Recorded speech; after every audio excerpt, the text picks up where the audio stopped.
Boa noite, caros participantes deste seleto canal. Vamos prosseguir com o nosso assunto de Shakespeare.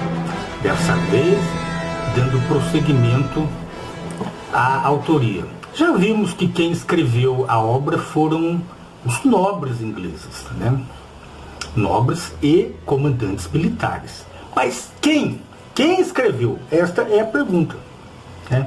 Uma vez que você se convence de que Shakespeare não poderia ter escrito a obra, você vai, mas então quem escreveu? Sabemos também que não foi só uma pessoa. E sabemos também que ela não foi escrita no espaço de vida de uma só pessoa. Foi escrita durante talvez um século, né? Então, quais os nobres que escreveram a obra? A verdade é que a obra é anônima. Ou seja, não se conhece de fato nenhum de seus autores. E jamais conheceremos. Por quê? Simplesmente no tempo hábil isso não foi revelado. Ou seja, quem escreveu Macbeth? Não se sabe. Porque isso poderia ter sido revelado naquela época, quando o autor de Macbeth negociava com os donos de teatro, inclusive Shakespeare, né, para que a obra fosse encenada e ele ganhasse dinheiro.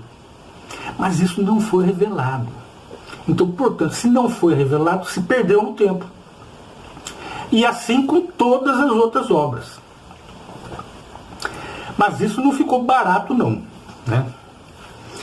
De forma que colocar alguém entre os autores só pode ser por meio de teorias não provadas. Por exemplo, se você falar, mas então aquela obra tem o estilo daquele escritor, é verdade isso? Não é verdade. Por quê? Pode não ser verdade, como pode ser, mas não tem como provar. Certo? E isso tem sido feito há séculos. Ou seja, existem pessoas inteligentes que sabem que Shakespeare não escreveu aquelas peças. Então, o que eles procuram fazer? Eles procuram tentar achar o escritor. E já sugeriram o nome de vários autores. Pelo menos 60.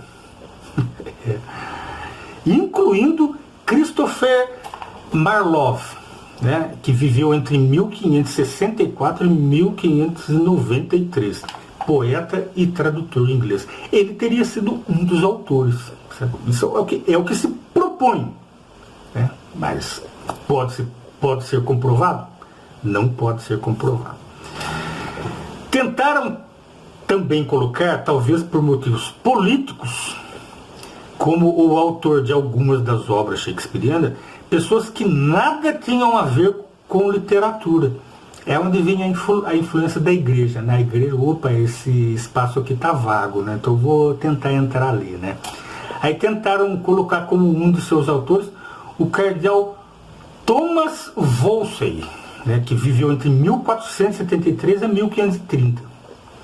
E Sir Walter Raleigh, que era um navegador inglês. Ou seja, essas pessoas eles não eram escritores, mas eram políticos. Então eles queriam, talvez admiradores deles nos anos posteriores, quiseram colocá-los como, vamos colocar ali, vamos ver se cola. Não tem como comprovar, mas vamos ver se o pessoal aceita.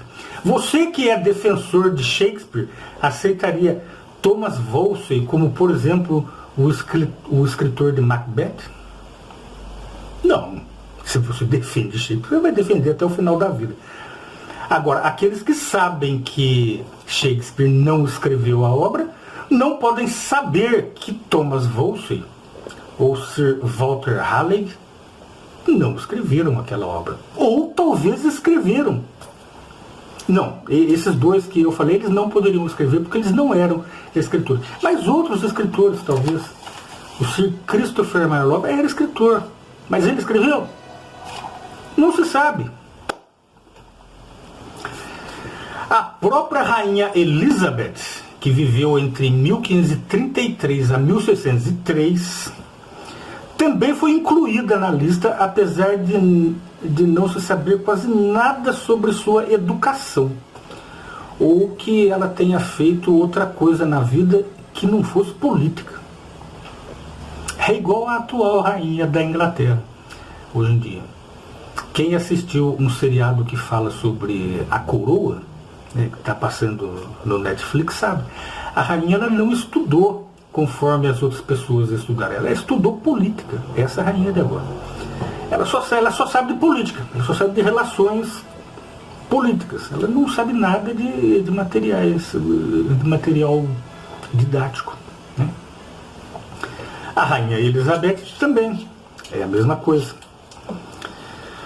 Quais os argumentos que os proponentes usam para justificar os nomes defendidos?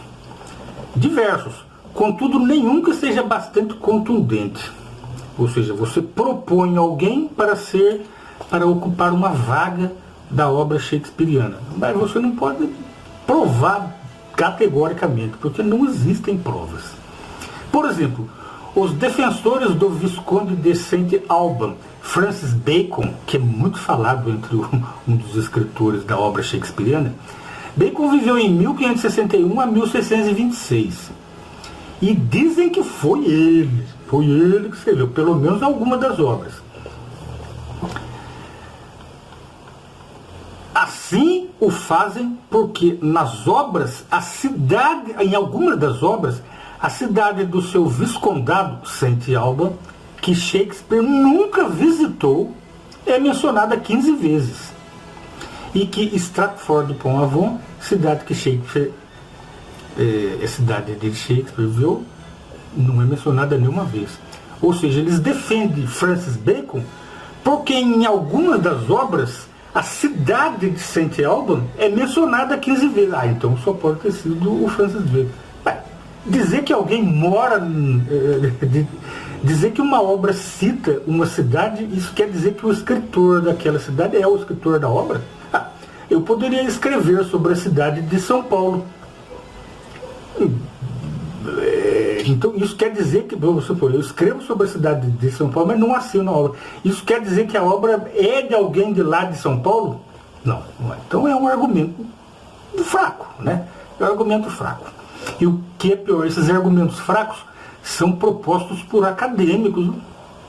Para você ver o nível que está as academias. E não é só daqui do Brasil, não. Aqui do Brasil, a academia aqui é brincadeira, né? Mas lá fora também não fica atrás. Tá?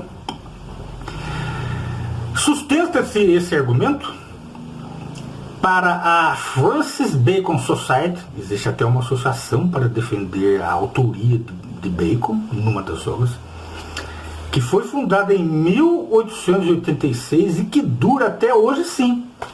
Mas, se assim fosse, o que dizer das inúmeras outras cidades mencionadas na obra?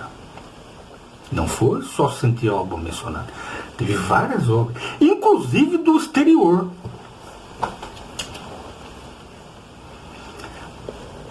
Numa das obras shakespearianas, é visto detalhadamente com riquezas de detalhes sobre a corte romana, sobre a corte egípcia e sobre várias cortes europeias. Isso quer dizer que um dos escritores era de lá? Não, os ingleses eles não deixariam isso. Eles querem que só ingleses sejam os escritores, né? O outro de fora, embora só fale daquele lugar, não, é inglês que escreveu. Então é dois pesos e duas medidas, né? Os proponentes de autores para a obra shakespeariana usam de dois pesos e duas medidas. Uma vez provada a não autoria de Shakespeare, conforme nós vimos aqui, isso é prova de que Shakespeare não escreveu, e o anonimato das obras, quais seriam os interesses de se manter ainda viva as fábulas sobre Shakespeare? É o que nós vamos ver no próximo vídeo. Por que, mesmo comprovado que Shakespeare não escreveu as obras, que isso era uma tramóia dos nobres ingleses, por que essa fábula é mantida até hoje? Por quê? E por que existem milhões de pessoas fãs de Shakespeare, e Shakespeare isso, Shakespeare isso, inclusive no meio artístico? Aliás, principalmente no meio artístico. O meio artístico é o meio que mais defende Shakespeare como se ele fosse um gênio sobrenatural. Por quê? É o que nós vamos ver no próximo vídeo.